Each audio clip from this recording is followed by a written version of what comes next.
Gipailom na sa state of calamity ang Tagum City tungod sa dengue outbreak kung asa siyam na ang namatay tungod sa dengue karong tuiga. Busa na nawagan ang City Health Office sa mga residente nga kanunay manghinlo sa palibot nga usa sa mga pamaagi aron mapakgang ang pagkuyanap sa maong sakit.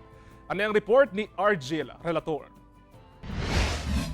Sa datos sa Tagum City Epidemiology and Surveillance Unit, gikan January hangtod November 22 karong tuiga, miabot na sa 1,054 ang kaso sa dengue, gikan sa 23 ka mga barangay sa syudad.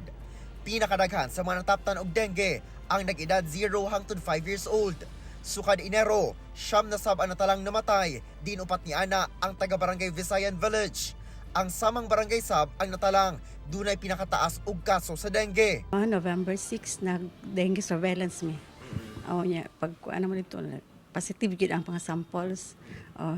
Mo tong gi-aware na mo ang pork chairman nga mag-clean up drive jud. Kung magdinggi surveillance gyud ang kinahanglan puksain hasta ang sa sulod dili ang kasagawas.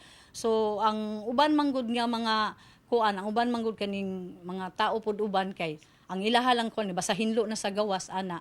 Usa sa mga nagka-dengue ni atong Setyembre og naka-recover na ang igsuon ni Desa. Dili po ko makaingon nga layo siya og nakuhaan atong sakit kay sa amo apong purok nga gipuy-an dili man kay siya lang pud isa ang nagka-dengue, so possible jud na nara pud jud na dira sa among palibot. Tungod sa kataas sa kaso, gikonsidera na kining outbreak sa local health authorities. The last na taas yung kaso was 2016, no? Naabot na sa alert level. So far this year pod, at the beginning of the year, medyo nagsugod nagtaas siya, no? Although di pa kayo ingon ana ka kuan, di pa kayo ingon ana ka taas gyud, but pag abot manggod og around September,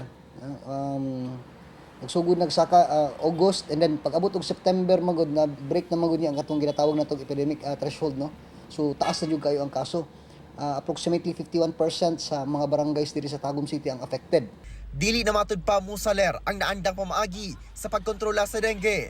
Busa, gipasa sa City Disaster Risk Reduction and Management Council ngadto sa City Council ang pagpailawom sa syudad ubos sa state of calamity aron magamit ang pondo ug resources. So klase-klaseng approach ang gibuhat namo, ngay uban dito kung makaya og clean up drive lang clean up drive, pero clustered case na tan-aw na mo mag-misting ni unya. Depende po pag-assess pod kung pwede larvicide lang.